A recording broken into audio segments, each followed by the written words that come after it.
موضوع الدرس في إثبات الرسالة للرسل عليهم الصلوات والتسليم سورة الحديد تفسير ابن كثير. الحمد لله رب العالمين والصلاة والسلام على أشرف الأنبياء وسيد المرسلين سيدنا محمد وعلى آله وأصحابه أجمعين. اللهم صل على سيدنا محمد وعلى آل سيدنا محمد كما صليت على إبراهيم وعلى آل إبراهيم وعلى آل إبراهيم في العالمين إنك حميد مجيد. أعوذ بالله من الشيطان الرجيم. بسم الله الرحمن الرحيم. لقد أرسلنا رسلنا بالبينات وأنزلنا معهم الكتاب والميزان ليقوم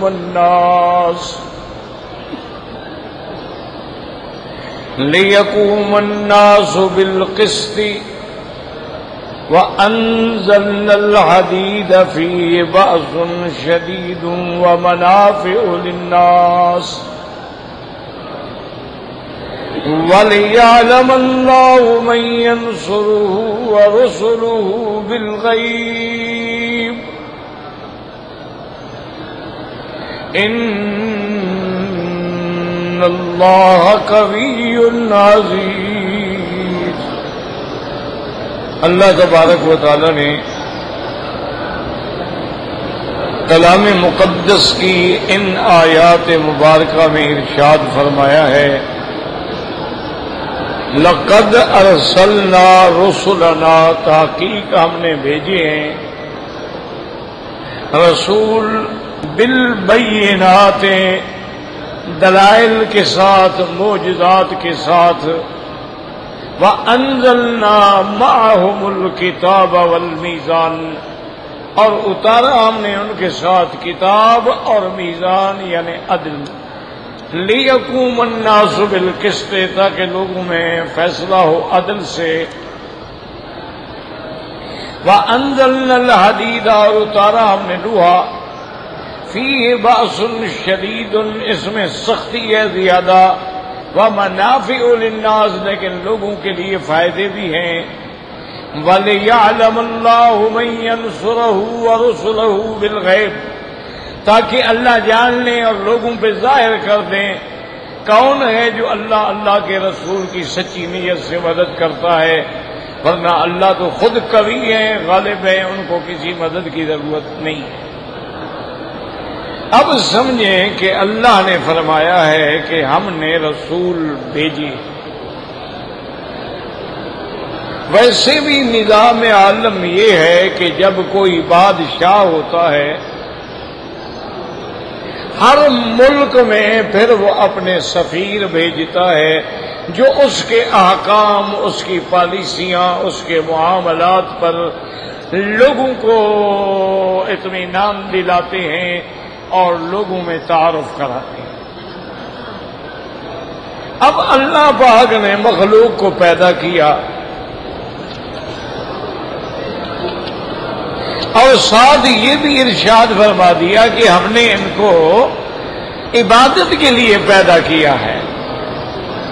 وَمَا خَلَقْتُ الْجِنَّ وَالْإِنسَ إِلَّا لِيَعْبُدُونَ، ہم نے نہیں انسان اور جنوں کو پیدا کیا مگر یہ کہ وہ اللہ کی عبادت کریں۔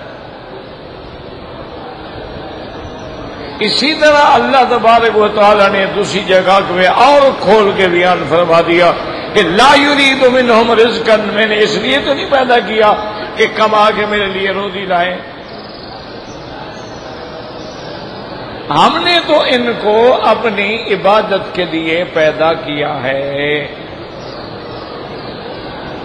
تو اب جب اللہ نے ہمیں عبادت کے لیے پیدا کیا تو ہماری نجات بھی عبادت میں ہوگی۔ تو اب عبادت کیسے کریں گے؟ ہم اللہ پاک سے نہ مل سکتے ہیں، نہ بات کر سکتے ہیں، نہ دیکھ سکتے ہیں، کیونکہ اللہ کی ذات جو ہے تو وہ تو وراء الورا ہے، ہم نہ دیکھ سکتے ہیں نہ بات کر سکتے ہیں، تو اب ہمیں کیسے پتہ چلے گا کہ بھی عبادت کیا ہوتی ہے، اور پھر کہ عبادت کا طریقہ کار کیا ہوگا، عبادات بدنیہ کیا ہوگی، عبادات مالیہ کیا ہوں گی، عبادات مشترکہ بین المال والبدن کیا ہوں گی، عبادات کے اوقات کیا ہوں گے، تو ہمیں کون سمجھائے گا؟ اس لیے اللہ رسول بھیجتے۔ اسی لیے اللہ تبارک و تعالی نے سب سے پہلے آدم علیہ السلام کو بھیجا۔ حضرت آدم علیہ السلام نبی ہیں اور خلیفۃ اللہ فی الارض ہیں، ان کو کتاب یا شریعت یا احکام نہیں دیے گئے، ان کو بھیجا گیا کہ وہ دنیا کو جا کے آباد کریں۔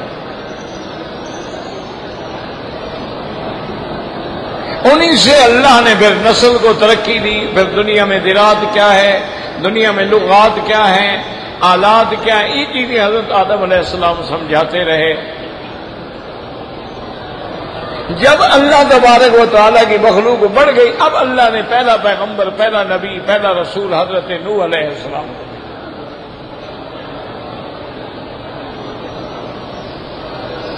تو اس لیے اللہ پیغمبر بھیجتے ہیں کہ وہ جا کے میرے بندوں کو بتلائیں کہ کن کاموں پہ مولا راضی ہے، کن پہ مولا ناراض ہے۔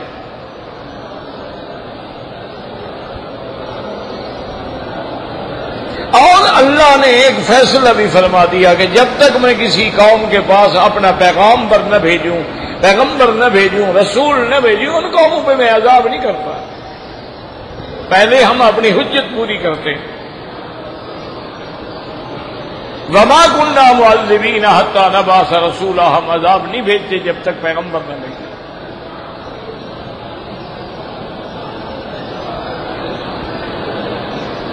اب اس بات کو سمجھیں، اسی لیے آپ جہاں بیٹھے ہیں الحمدللہ اللہ کے کعبۃ اللہ میں، اللہ ہمیں اس گھر کے برکات و ثمرات سے رحمت کے ساتھ نصیب عطا فرمائیں۔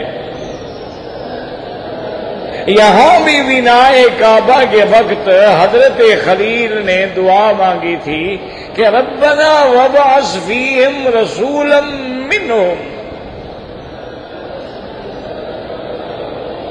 کہ یا اللہ رحم فرما، اب اس قوم میں سے ایک نبی بھیج، رسول بھیج۔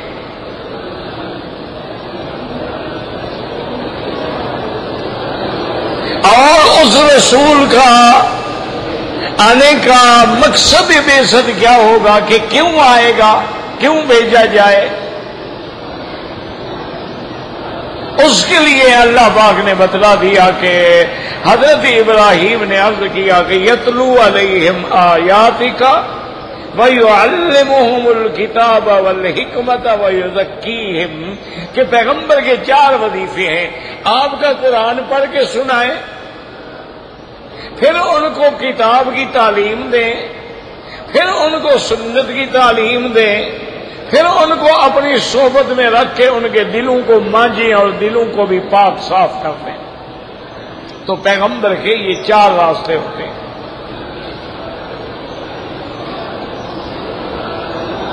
اور اسی طرح ایک بات کو یاد رکھیں کہ جب تک یہ 4 طریقے جو ہیں وہ برابر چلتے رہیں گے تو کامیابی ہوگی۔ اگر یہ 4 متوازی راستے نہیں چلیں گے تو یا ایک نہیں ہوگا یا 2 نہیں ہوں گے تو کامیابی نہیں ہوگی۔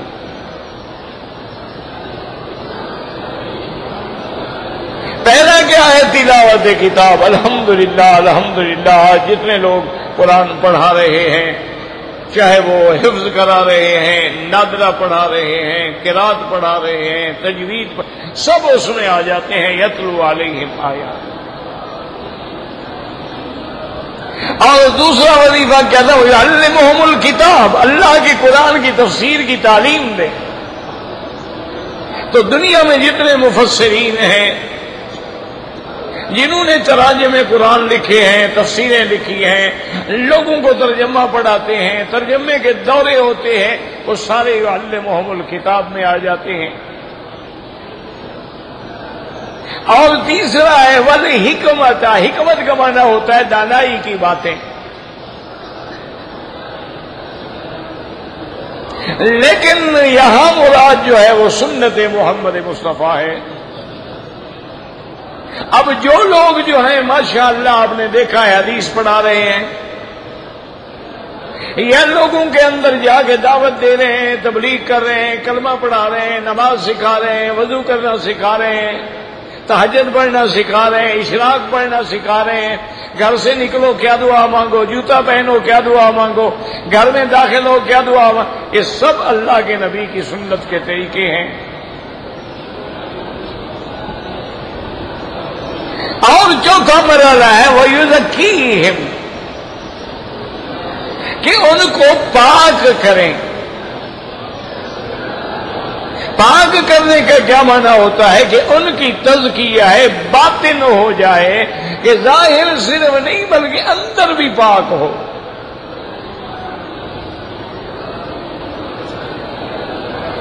تزکیہ ہو ان کا۔ اس کی مثال یوں سمجھ لیں کہ ایک آدمی جو ہے مثلا استاد ہے، مولوی ہے، پیر ہے، لوگوں میں بیٹھا ہوا ہے اور سامنے بڑی سے بڑی خوبصورت عورت بھی کھڑی ہو تو وہ نظریں جھکا کے بیٹھا ہوا ہے، اور لیکن دل میں تڑپ ہے کہ میں اس کو دیکھوں، لیکن بھئی ظاہر نہیں دیکھ رہا، بھی لوگ کیا کہیں گے، تو تزکیہ اس کا معنی اندر صاف نہیں ہوا ہے ابھی۔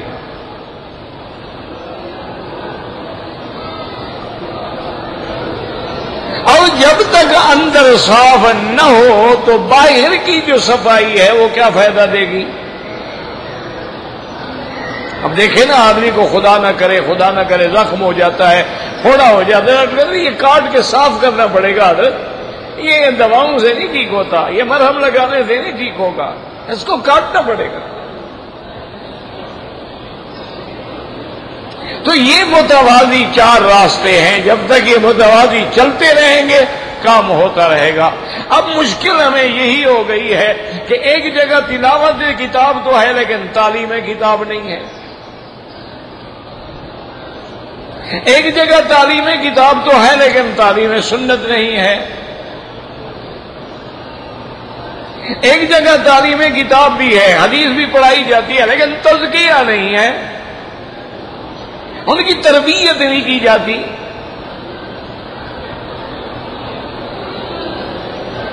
اپنے آپ کو پاک کہنا یا اپنے مزکی ہونے کا دعویٰ کرنا حرام ہے، لیکن تزکیہ کرانا تو فرض ہے کہ آپ حاصل کریں۔ یہ نہ کہیں کہ میں ایسا میں ویسا۔ اور اسی لیے پھر جتنے بزرگ آئے ہیں یہ اپنے اپنے کام ہیں، یاد رکھو، مفسرین نے قرآن کی خدمت سنبھال لی، محدثین نے حدیث کی خدمت سنبھال لی، فقہا نے حضور کی سنت کی استنباط مسائل کی خدمت سنبھال لی، اور اولیاء اللہ نے تزکیے کی خدمت سنبھال لی کہ ان کی ہم نے صفائی کیسے کریں۔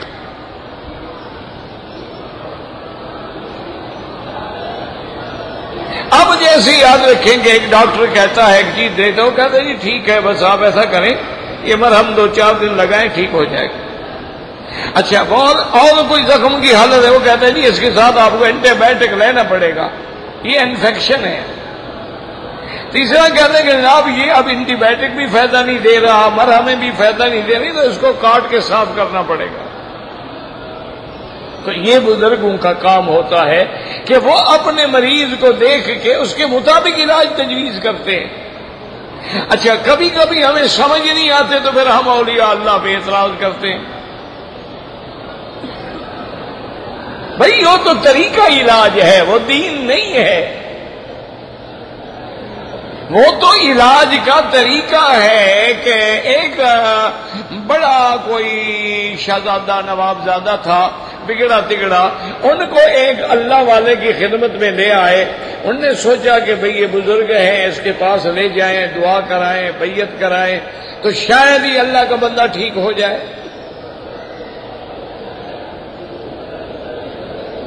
وہ اس کی خدمت میں لے کے آ گئے تو بزرگوں نے دیکھا تو ایسے جیسے آج کل بگڑے تگڑے نوجوان ہیں آپ نے دیکھے ہیں ماشاءاللہ، پتہ ہی نہیں لگتا کہ نوجوان لڑکا ہے یا لڑکی ہے، وہ سمجھ ہی نہیں آتا.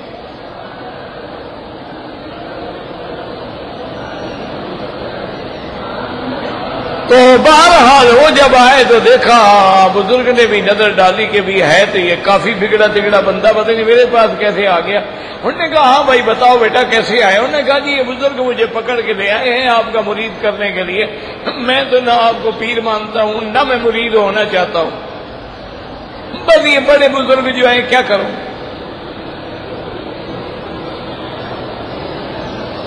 تو آپ نے فرمایا ٹھیک ہے بھائی، اگر آپ کا دل نہیں کرتا ہے تو کوئی جبر کی بات نہیں کہتی، بس آپ بزرگوں کی کہنا تو ماننا ہے، لیکن میں ایک شرط پہ مرید ہوں گا کہ پہلے میری شرط آپ کو ماننی پڑے گی. اب وہ اللہ کے ولی تھے نا، میرے جیسا کوئی ہوتا کہ جب بات بھاگ جاؤ آ گیا شرطیں کرنے والا. ایک مرید کرے شرطیں بھی اس کی مانے. وہ تو اللہ والے لوگ تھے نا، وہ تو مٹے ہوئے ہوتے ہیں نا، انہوں نے تو نفس کو مار دیا ہوتا ہے نا، تو ذاتی غصہ تو آتا ہی نہیں. اللہ کے دین کے لیے غصہ کرتے ہیں. تو انہوں نے فرمایا اچھا بیٹا بتاؤ کیا شرط ہے. اس نے کہا دیکھو جی بات یہ ہے، ایک عورت اور ایک شراب، یہ دو چیزیں میری گھٹی میں پڑی ہوئی ہیں، ان کے بغیر میں نہیں رہ سکتا. میں آپ کا مرید ہوں گا لیکن یہ دو چیزیں نہیں چھوڑوں گا، نہ زنا چھوڑوں گا نہ شراب چھوڑوں گا.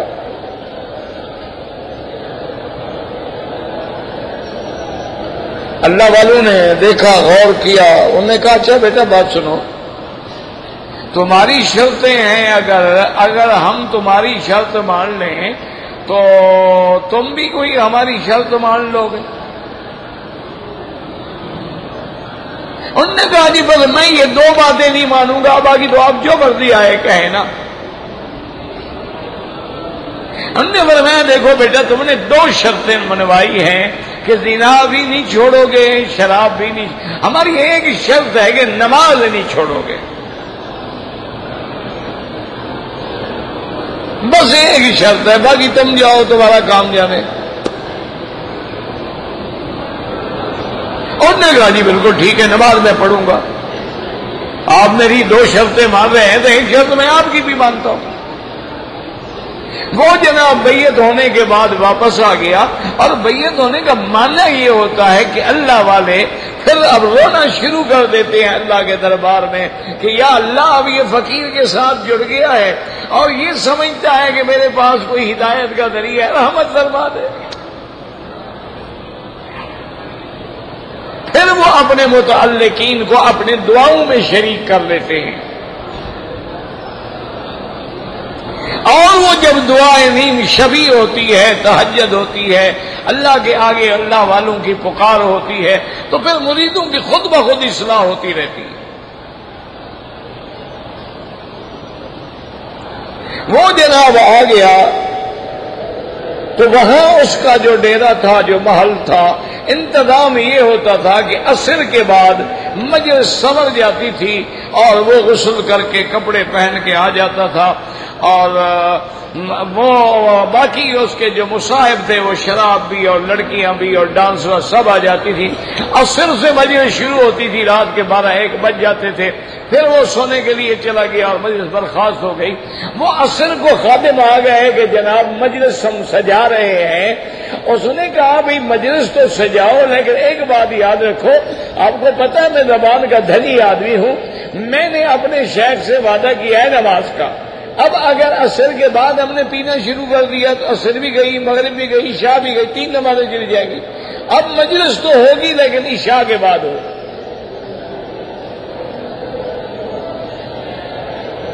انہوں نے کہا جی ٹھیک ہے. انہوں نے کہا اس کو یہ دورہ بھی پڑا ہوا ہے، کبھی ایسے دورے بھی پڑ جاتے. اس نے جا کے نماز پڑھی، پھر مغرب پڑھی، عشاء پڑھی. عشاء پڑھنے کے بعد بجائے اپنے ڈیرے کی طرف آنے کے اپنے گھر کی طرف چلا گیا. اب وہ جو آدمی خوشامدی وہ تھے منتظر ہیں، انہوں نے پوچھا بھی وہ گھر چلے گئے؟ آپ کو پتا ہے گھر چلے جائے کوئی بلا نہیں سکتا ہے. تو مجلس ختم ہو گئی. اب وہ صبح کو اٹھا، صبح کی نماز پڑھی، نماز پڑھ کے سو گیا. پھر ظہر کا وقت ہو گیا. انہوں نے کہا بھی نہیں، عصر کو مجلس نہیں ہوا کرے گی، جب ہوگی تو رات کو ہوگی، اگر رات کو نہ ہوئی تو پھر نہیں ہوگی. تو 3-4 دن گزر گئے، وہ تو مجلس سے اجڑ گئی. نماز نے اثر کرنا شروع کیا، اللہ والوں کی دعا نے پہنچنا شروع کیا. اب اس کے بعد اللہ سے سچی توبہ کر لی اور ہر چیز چھوڑ کے بیٹھ گیا. اب اگر کوئی جاہل ہوتا وہ کہتا اچھا پی رہے، کہتے جاؤ شراب بھی پیو، زنا بھی کرو، تمہاری شرطیں قبول ہے مجھے. وہ کہتے دیکھو جی یہ تو کافر ہو گئے پیر صاحب. کیونکہ ان کے وہ اس طریقے کو نہیں جانتے کہ اس بندے کی اصلاح جو ہے وہ کس طرح ہوگی. اس کو شیطان کے جال سے نکالنا ہے تو کیسے نکالیں گے؟ تو اس لیے سمجھے یہ پیغمبر کے 4 وظیفے ہوتے ہیں. اب 2 فرقے دنیا میں پیدا ہوئے ہیں، یاد رکھو. ایک فرقہ تو وہ ہے جو یہ کہتا ہے کہ جی اللہ نے ہمیں عقل دی ہے، ہم عقل سے سمجھ سکتے ہیں گرمی ہے، سردی ہے، پانی ہے، دریا ہے، آگ ہے، یہ کاروبار میں فائدہ ہے، یہ نقصان ہے. رسولوں کو بھیجنے کی کیا ضرورت ہے؟ جب اللہ نے ہمیں عقل دیا ہے پھر پیغمبر کی کیا ضرورت ہے؟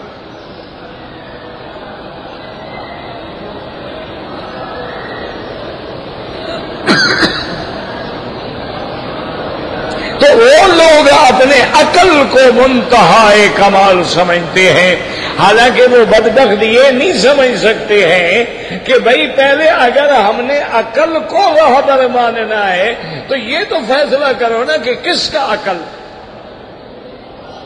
عربوں کا عقل، یورپین کا عقل، ایشیا والوں کا عقل، ملیشین کا عقل، انڈونیشین کا عقل، کس کا عقل؟ پہلے یہ تو اتفاق کرو. اور دوسری بات یاد رکھو کہ عقل تو محدود ہے، عقل روشنی ہے، اس میں کوئی شبہ نہیں.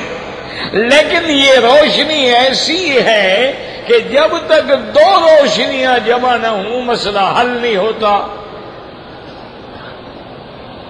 کیا مانا یہ ہے کہ مثلا اب دیکھیں لائٹ ہے، ایک آدمی اندھا ہے، وہ کیا دیکھے گا؟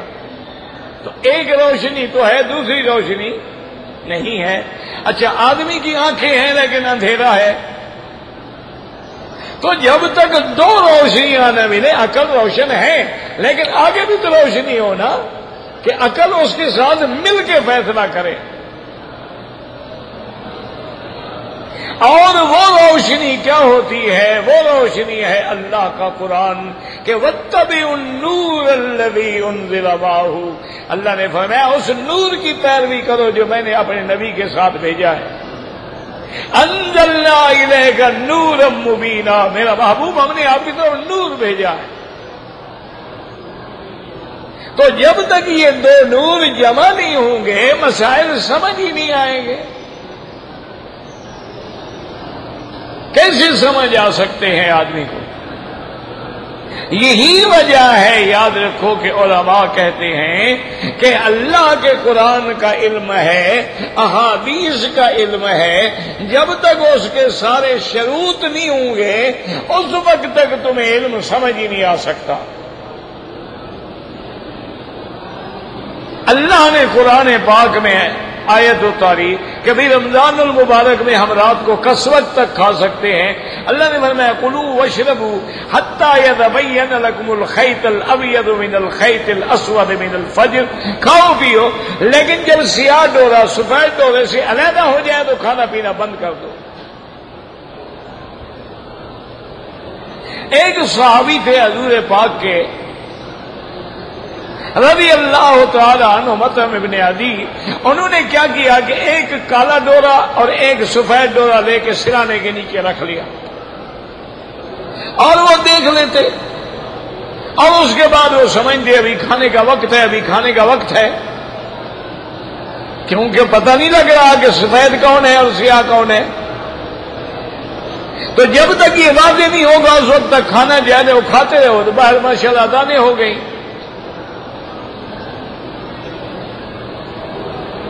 بڑے پریشان ہوئے کہ اب میں کیا کروں، حضور صلی اللہ علیہ وسلم کی خدمت میں آئے، انہوں کو آگے عرض کیا کہ یا رسول اللہ ایسی بات ہو گئی کہ آج میرے روزے کا مسئلہ بن گیا۔ آپ نے سنا کیا بات ہے؟ انہوں نے کہا دیکھیں حضور میں نے تو باقاعدہ یہ دیکھیں کالا ڈورا بھی سفید ڈورا بھی لے کے سرانے کے نیچے رکھا ہوا تھا، میں دیکھتا بھی رہا۔ حضور مسکرائے اور فرمایا ان فی سعادتک لعریض، آپ نے فرمایا بھائی تیرا سرانہ بہت لمبا ہے کہ کالا ڈورا سفید ڈورا سب تیرے سرانے کے نیچے آ گئے۔ آپ نے فرمایا اللہ کے بندے سے مراد ہے حتی یتبین لکم الخیط الابیض من الخیط الاسود من الفجر، اس سے مراد یہ ہے کہ ایک صبح کاذب ہوتی ہے اور ایک صبح صادق ہوتی ہے۔ پہلی صبح کاذب ہوتی ہے کہ ایسے روشنی سیدھی اوپر چلی جاتی ہے، اور جب صبح صادق ہوتی ہے تو روشنی پھٹنی شروع ہو جاتی ہے۔ اللہ نے ان کا فرق بیان کیا ہے، اللہ نے کالا ڈورا یا سفید ڈورا تو نہیں بیان کیا ہے۔ اب اگر صرف لغت سے بات سمجھ آ سکتی تو وہ تو عربی تھے، جیسے آج کل آپ کے اس دور میں ایک مفسر قرآن پیدا ہوئے، اللہ پاک رحمت کرے، انہوں نے کہا کہ بھائی اللہ کہتے ہیں نماز قائم کرو، نماز قائم کرو، نماز قائم کرو۔ انہوں نے کہا نماز کا معنی ہوتا ہے، صلاۃ کا معنی ہے تحریک الصلوین، کہ بندے کے دو جو حصے ہیں ان کو حرکت دینا۔ تو اصل میں حضور کے زمانے میں ایکسرسائز کا اور کوئی طریقہ نہیں تھا، جم نہیں تھے، کوئی کلب نہیں تھے، تو اس لیے وہ نمازیں پڑھتے تھے بھی ایکسرسائز ہو جائے۔ اب ہمارے پاس بڑی انڈور ایکسرسائز آ گئی، اب نماز کی کیا ضرورت ہے؟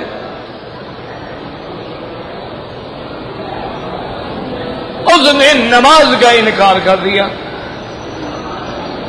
انہوں نے کہا جی سلاد، اچھا ایک اور مفسر صاحب پیدا ہوئے، انہوں نے کہا جی سلاد کا معنی ہے دعا، ہم دعا مانگ لیں گے۔ ہم نے کہا یہ کیا 5 وقتی نماز پڑھو اور ایک امام بھی کھڑا کرو، ایک مؤذن بھی کھڑا کرو، مولوی کے پیچھے ہاتھ بھی بنے، کیا ہے صلاۃ ہے؟ صلاۃ مانا دعا ہے، بس دعا مانگ لیں گے ہم۔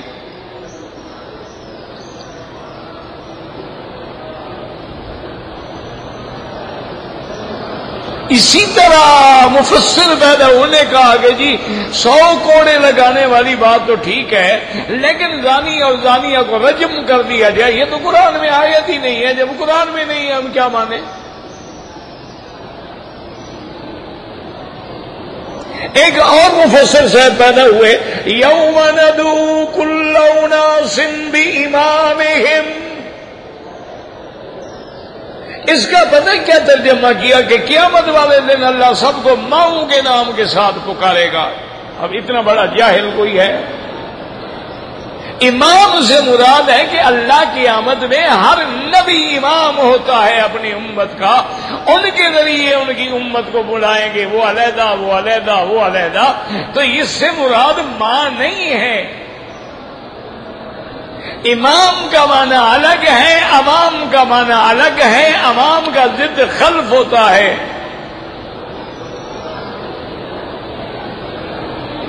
تو اس طرح اگر نعوذ باللہ مفسر پیدا ہوں گے تو پھر یہی نتیجہ نکلے گا جو دیکھ رہے ہو دنیا میں۔ تو اس لیے ہمیشہ یاد رکھیں کہ نہ عقل کافی ہے، نہ علم لغت کافی ہے، نہ خبرہ اور تجربہ کافی ہے، لازم ہے کہ اللہ کا رسول ہو اور اس کا واسطہ پھر اللہ سے جڑا ہوا ہو۔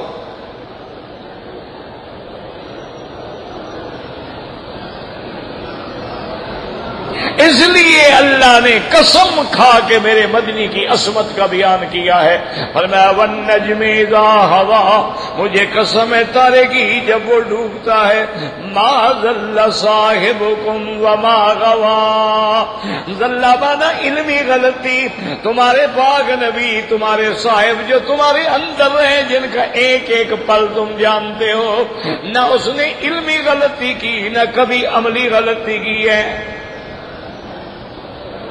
ما ضل صاحبکم وما غوا، اور اس نے کوئی عملی غلطی بھی نہیں کی، وما ينطق عن الهوى ان هو الا وحی یوحی، وہ تو بولتا ہی نہیں جب تک اللہ کی وحی نہیں آتی ہے۔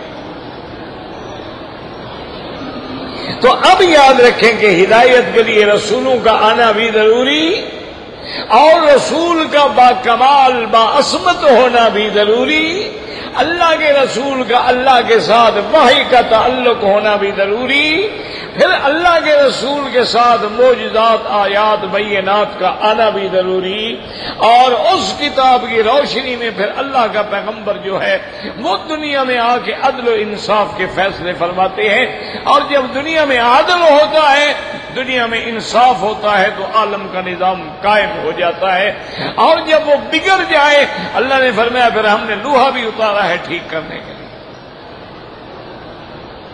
تو اس لیے اللہ پاک نے بڑی مؤکد کلام کی کہ لقد ارسلنا، ہم نے بھیجا،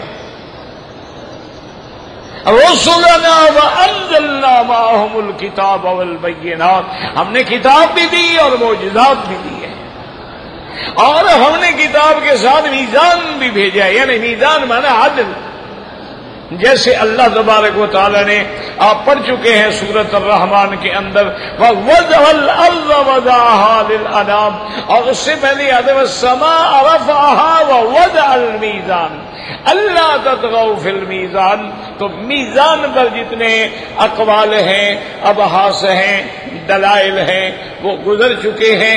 اللہ تبارک و تعالی ہمیں دعا کریں دین کے صحیح رستے پہ قائم رکھے اور صحیح رستے پہ موت دے، اور اللہ تبارک و تعالی ہر بیماری اور ہر پریشانی سے نجات دے۔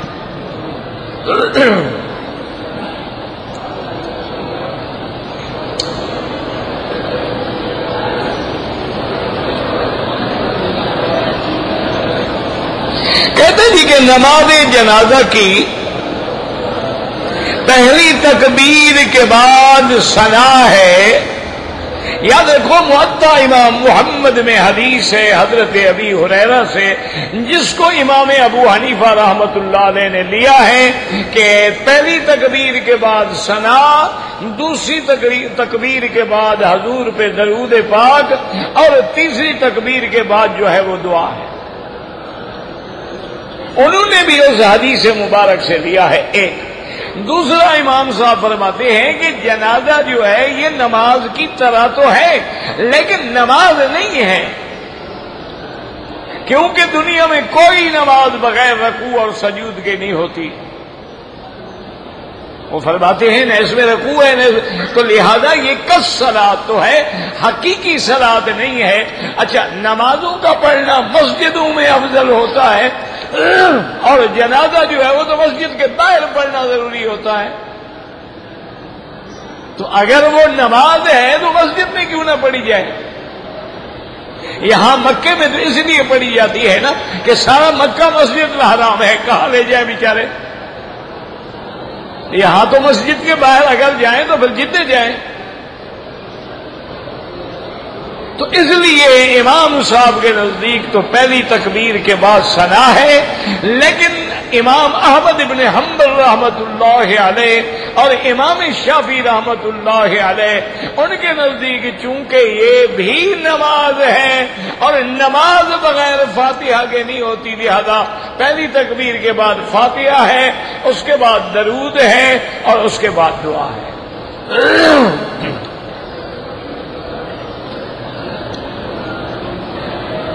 کہتے تھے کہ نماز جنازہ کی تکبیر کے بعد جو ہے یہاں دعا بڑی لمبی ہوتی، ان کو آتی ہے تمہیں نہیں آتی، تو یہ فرق ہے۔ وہ پرانے دور کی بات ہے، اللہ رحمت کرے، شاید مودودی صاحب کی بات ہے. کسی نے مودودی صاحب سے پوچھا کہ مودودی صاحب پاکستان میں تو آپ کی کتابیں جو ہے نظر نہیں آتی ہیں، باہر کے ملکوں میں بڑی کتابیں ہیں آپ کی. انہوں نے فرمایا باہر والے خرید کے پڑھتے ہیں اور پاکستان والے مانگ کے پڑھتے ہیں.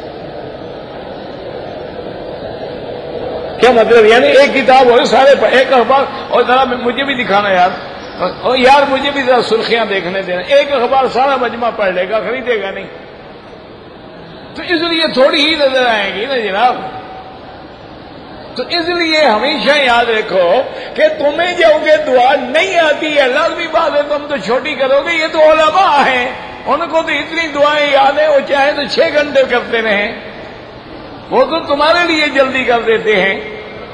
تم تو بس اللہم اغفر لحینا ومیتنا وشاہدنا غائبنا صغیرنا کبیرنا ذکرنا انسان ملاحیت منا فیصام الفلمت، بس وہ تو پھر اللہم نکہم من الخطایا کما ینک الثوب الابیض من الدنس، اللہم اغسل خطایاہم من الماء والثلج والبرد، اللہم اکرم نزلہم ووسع مدخلہم، اللہم اغفرہم وارحمہم وتجاوز عنہم، اللہم بدل دارہم خیرا من دارہم وبدل اہلہم خیرا من اہلہم، اللہم اجعلہم لنا سلفا واجرا. وہ تو دعائیں ہیں، ایک دعا ہے.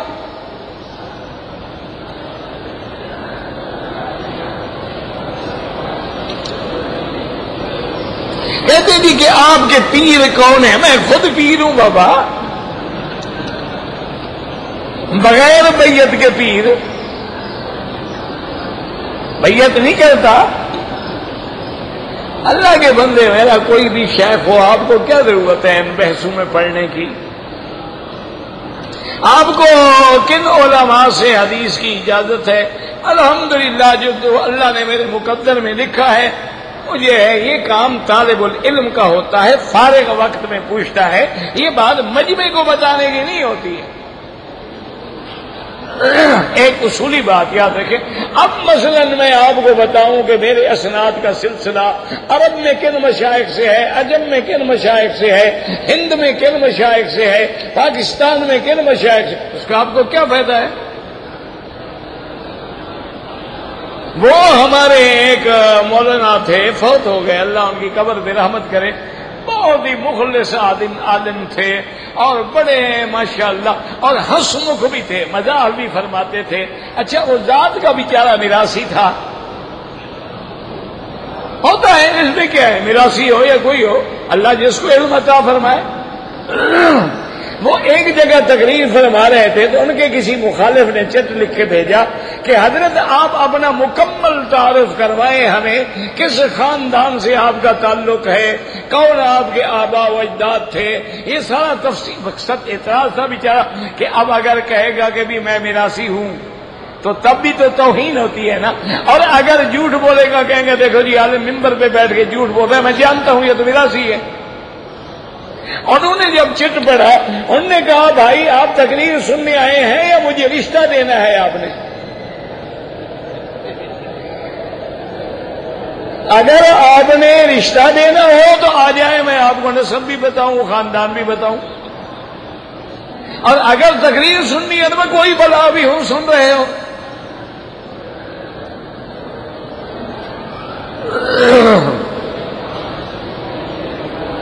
کہتے تھے کہ نمازیں کھڑی ہوتی ہیں تو عورتیں آگے کھڑی ہوتی ہیں. امام ابو حنیفہ رحمۃ اللہ علیہ کے نزدیک تو نماز ہوتی ہی نہیں پیچھے والے کی. اگر نماز میں عورت آگے ہو یا محاذات پہ ہو برابر میں، امام صاحب فرماتے ہیں نماز ہوتی ہی نہیں. باقی ائمہ فرماتے ہیں کہ عالم اضطرار میں مجبوری کی بنا پہ ہو جائے گی، ورنہ وہ بھی یہ نہیں چاہتے کہ ایسا ہو. تو اس کا گناہ گار کون ہے؟ ہم گناہ گار ہیں. ہم اگر اپنی بیوی کو سمجھائیں کہ آگے نہیں جانا، ہو جائے گی.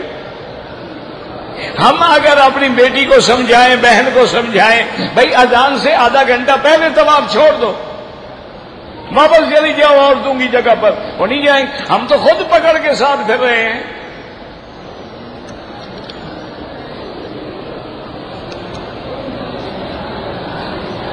بہرحال آپ کوشش کریں ایسی جگہ نماز پڑھیں جہاں عورتیں آگے نہ ہوں. اور دوسرا ایک طریقہ یہ بھی ہے جیسے یہ ترکی کرتے ہیں حضرات، آگے ٹھیلا رکھ لیتے ہیں تو وہ ایک سترہ بن جاتا ہے، پھر بھی آپ کی نماز ٹھیک ہو جاتی ہے۔ اگر احرام کی حالت میں دو آدمیوں نے عمرہ کیا، طواف صفا مروہ دوڑنے کے بعد ایک دوسرے کے سر پہ اس طرح پھیر دیا، کوئی حرج نہیں۔ اللہ کے بندے دونوں طواف کر چکے ہیں، صفا مروہ دوڑ چکے ہیں، اب انہوں نے احرام سے نکلنا ہے، اگر نہ ہی اس طرح پھیرے تو جائز ہے، اگر یہ پھیرے تو جائز نہیں ہے۔ یہ کیا بات ہے؟ وہ سمجھتے ہیں نا احرام میں ہے، بھی احرام سے نکلنا تو ہے نا غریب نے کسی طرح، اپنے سر پہ اس طرح پھیر دے یا ایک دوسرے کے سر پہ اس طرح پھیر دیں، بالکل جائز ہے۔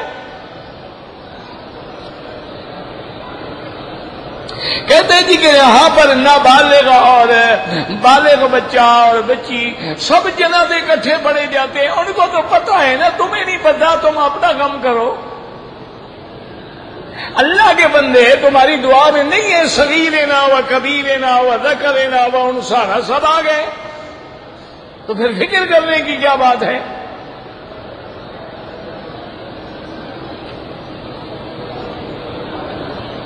کہتے جی کہ حدود حرم میں مکے میں رہتے ہوئے آدمی عمرے سے جب فارغ ہو جائے تو اپنی بیوی سے بوس و کنار یا مجامعت کر سکتا ہے۔ یہاں مکے میں جو بچے پیدا ہوتے ہیں اوپر سے گرتے ہیں، کیا خیال ہے آپ؟ یعنی سارے مسئلے کا ٹھیکیدار مولوی مکی ہے، آپ نے اپنا عقل استعمال نہیں کرنا ہے۔ اللہ کے بندے مکے مدینے میں جو بچے پیدا ہو رہے ہیں یہ میاں بیوی ملتے ہوں گے تو ایسے ہوتے ہیں نا، اسی لیے تو یہاں 4 شادیاں کرنی پڑتی ہیں، زمزم کی طاقت ہے نا، تمہاری طرح مردہ لوگ تو نہیں ہیں کہ ایک ہی بیوی گلے بڑی قبر تک لے جائے گی انشاءاللہ۔ تو اللہ کے بندے جب احرام نہیں ہے تمہاری بیوی ہے، اسی لیے یہ تو حدیث میں مسئلہ موجود ہے۔ بیبیاں فرماتی ہیں کہ جب حضور عرفات سے مزدلفہ آ گئے تو ہمیں آدھی رات کے بعد اجازت دے دی کہ عورتیں ہیں بچے ہیں سب چلے جائیں مینا میں، اور مینا میں جا کے آرام سے وہ صبح کی نماز بھی پڑھیں اور کنکری بھی مار لیں۔ تو رخص النبی صلی اللہ علیہ وسلم للنساء والصبیان، تو بیبیاں فرماتی ہیں کہ ہم جلدی آ گئے اور نماز طلوع فجر کے بعد ہم نے کنکریاں مار لی، اور اس کے بعد ہم مکے میں آ گئے، طواف زیارت کر لیا، غسل کر کے تیار ہو گئے کہ پتہ نہیں حضور بلا لیں۔ تو خامد کا تو حق ہے، جب احرام ختم ہو گیا ہے اور میاں بیوی نے حج میں بھی دونوں نے طواف زیارت کر لیا ہے تو بیوی ہے اس کی۔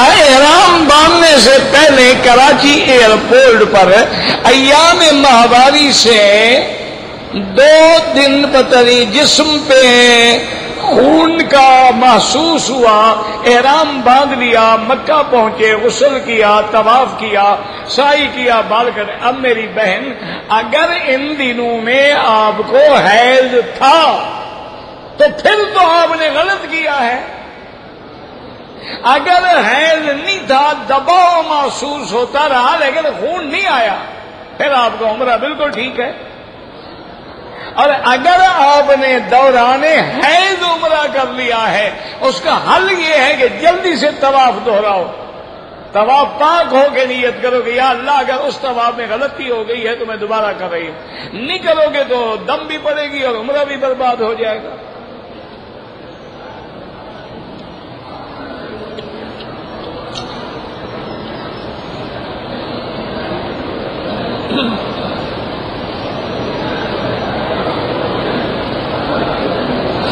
آپ کا اگر کوئی سوال ہے انٹرنیٹ پہ طارق جمیل صاحب سے تو آپ ان موجود ہیں، زندہ ہیں الحمدللہ، آپ ان سے براہ راست رابطہ کر لیں ٹیلی فون پہ اور ان سے پوچھ لیں، ان پر جو الزام ہو وہ جواب دے دیں گے۔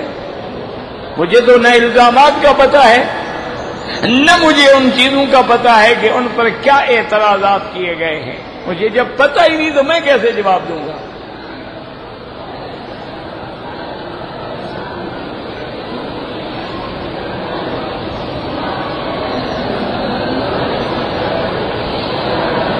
کہتے ہی کہ انبیاء علیہم السلام زندہ ہیں قبروں میں، لیکن ان سے دعا مانگنا منع ہے. دعا اللہ سے مانگو گے. اگر ان سے دعا مانگنا جائز ہوتا تو صحابہ نہ مانگتے.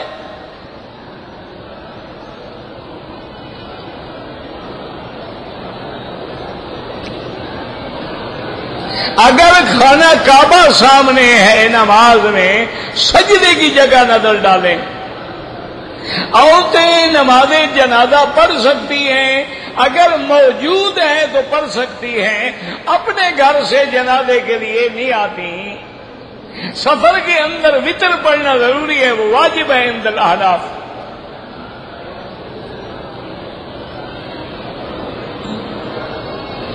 میں نے حج کے دوران میں 3 دن کنکریاں جو ہیں وہ دیوار سے پہلے ماری ہے، دم پڑ گئی.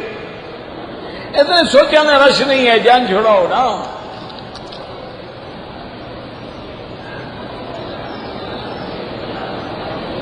کہتے ہیں جی کہ ہمارے پاس ایک مولوی ہے، وہ کہتا ہے کہ جو نماز کے میں مقتدی امام کے پیچھے فاتحہ نہیں پڑھتے ان کی نماز نہیں ہوتی. یہی فتویٰ لکھوا کے مجھے دے دو مہربانی کر کے. جس مولوی صاحب نے کہا نا اس کو کہو لکھ دو. پھر تو ماشاء اللہ مانا یہ ہے کہ دنیا کے اندر 1 ارب 34 کروڑ مسلمان ہیں، ان میں تقریباً 1 ارب کے قریب حنفی ہیں. سب کی نماز نہیں ہوتی، صرف نماز تمہاری ہوتی ہے. خدا کا خوف کریں. حضور کی حدیث ہے امام پڑھے تم چپ رہو، امام کہے غیر المغضوب علیہم ولا الضالین تم کہو آمین. تو فاتحہ پڑھنا امام کا وظیفہ ہے.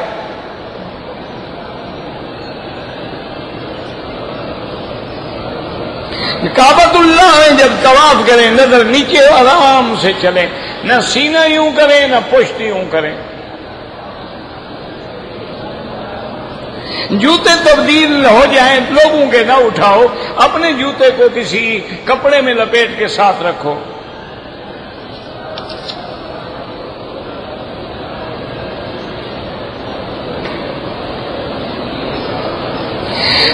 کہتی کہ میں قرآن بھی پڑھتی ہوں، نماز بھی پڑھتی ہوں، لیکن میرے دماغ میں شیطانی خیالات آتے ہیں. بالکل یہ تمہارے ایمان کی دلیل ہے.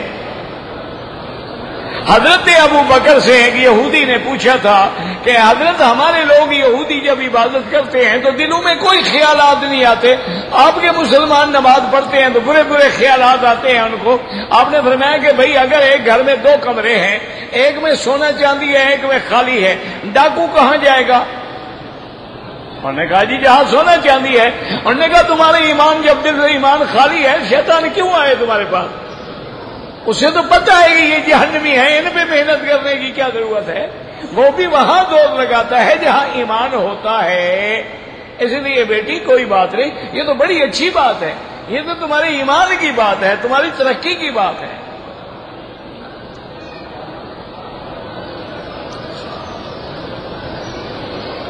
بیوی خاوند کے بغیر عمرہ بیٹے کے ساتھ بالکل بیٹے کے ساتھ کر سکتی ہے، بیٹا محرم ہے اس کا. اگر یہ یقین ہے کہ یہ چیز کوڑے میں پھینک کے گندگی میں ڈالے وہ لے سکتے ہیں آپ. تمام مسلمانوں کے لیے روز دعا کرتے ہیں بس جیسے گندی زبان ہے. زمین آپ کو باپ دادے سے ملی ہے یا آپ نے خود خریدی ہے؟ باپ دادے میں تم وارث تھے، تمہاری جائیداد میں بیٹے بیٹیاں سب وارث ہیں.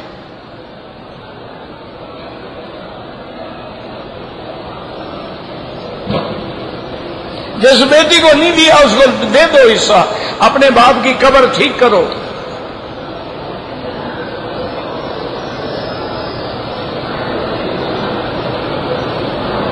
جو بھی عائشہ کا منکر ہے وہ کافر ہے، بس بات ختم ہو گئی.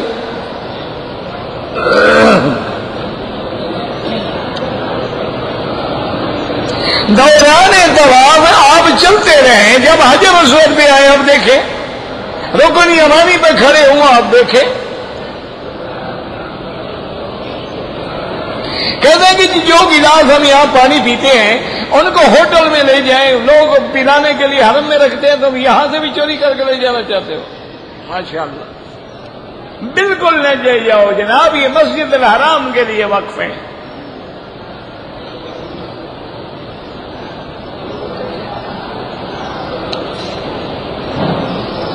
اگر مغرب کی اذان کے بعد کسی نے 2 رکعت واجب طواف پڑھ لیے، ٹھیک ہے، ہو گیا۔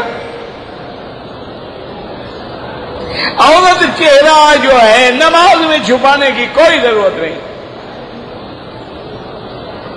بغیر داڑھی والے کے اگر وہ بالغ ہے ہو جاتی ہے، منڈاتا ہے تو نہیں ہوتی ہے۔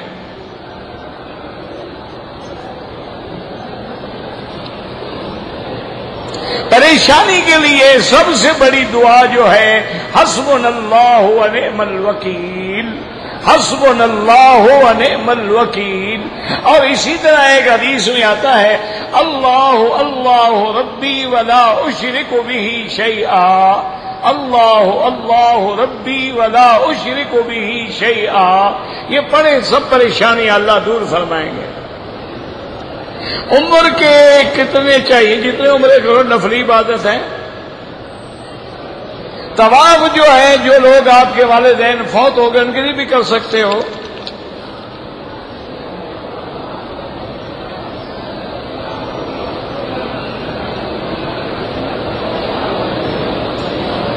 بہرحال مدینے سے آپ آئے، عمرہ کیا، سو گئے، اٹھنے کے بعد سر کے بال کٹوا دیے، ٹھیک ہو گیا۔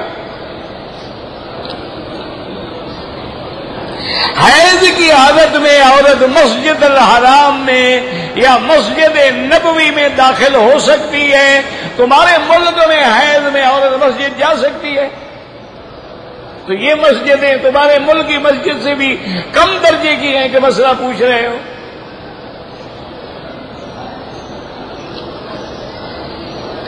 طواف الوداع کے بعد اگر ہم رہ جائیں پھر طواف کرو، نمازیں پڑھو، کوئی پابندی نہیں۔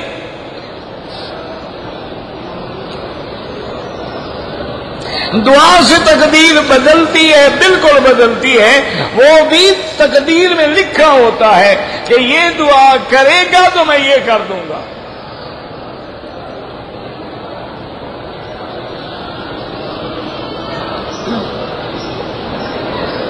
اگر ایک آدمی نے کراچی ایئرپورٹ سے عمرے کی نیت کر لی اور دوران احرام اس کے پاؤں میں چوٹ لگی اور خون نکل رہا ہے، کوئی بات نہیں، چوٹ بھی اس کو لگی ہے اور جرمانہ بھی شریعت اسی پہ کرے گی۔ او یار تھوڑا سا عقل بھی استعمال کر دیا کرو نا۔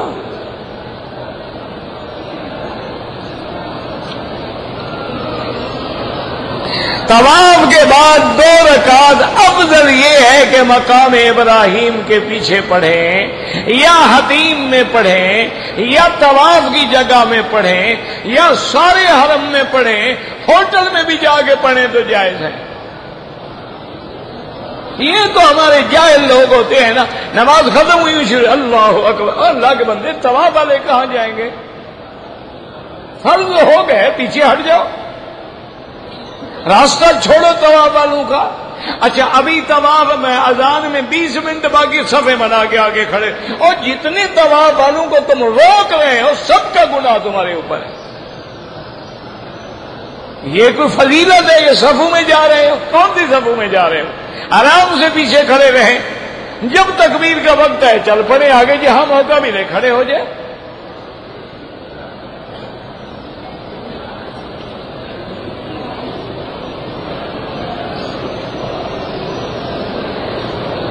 ہمارے جہاز میں جلدی آنا تھا، ریاض چلا گیا، پھر مدینہ شریف چلا گیا، بالکل غلط کہتے ہو۔ ہر جہاز کی فلائٹ باقاعدہ مقرر ہوتی ہے، تھوڑا ہے کہ وہ سڑک تھی، کبھی ادھر چلا گیا، کبھی ادھر چلا گیا، کبھی ادھر چلا گیا۔ اب آپ نے چونکہ عمرہ کھول دیا ہے، ایک دم بھی دیں اور مدینہ منورہ سے احرام باندھ کے عمرہ کریں۔ دوران طواف میں آپس میں اگر باتیں کریں، کوئی شریعت کی بات ہو، ضروری بات ہو، یہ تو نہیں کہ گپے لگاتے رہو، قصے کرتے رہو۔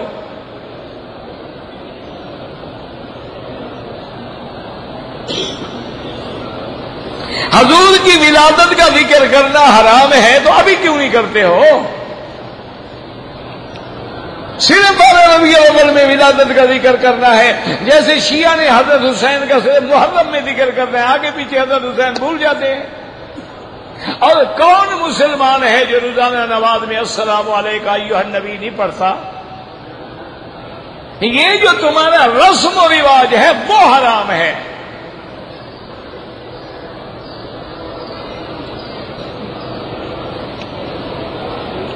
میں نے طواف کر کے دوران میں حتیم میں نفل پڑے پھر چکر پورے کیے، آئندہ کبھی ایسا نہ کرنا، ہو گیا انشاءاللہ۔ اگر ایک دن 2 آدمی عمرے کریں، ہر دفعہ اس طرح پھروائے گا بال ہوں یا نہ ہوں؟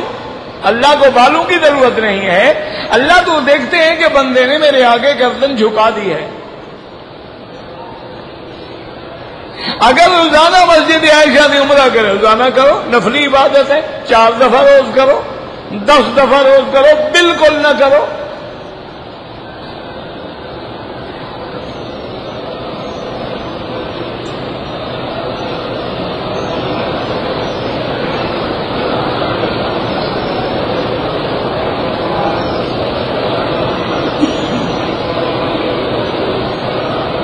پتہ نہیں آپ نے کیا لکھا ہے کہ حضرت موسیٰ علیہ السلام نے اس بچڑے کو قتل کرا دیا، حضرت ہارون کی داڑھی کھینچی، تو اس لیے میرا عزیز کہ حضرت ہارون نے تو بچڑے کی عبادت نہیں کی تھی، بے وقوف آدمی۔ جنہوں نے بچڑے کی عبادت کی ان کی سزا قتل آئی تھی نا۔ حضرت ہارون تو ان کو روکتے رہے، انہیں بات نہیں مانی۔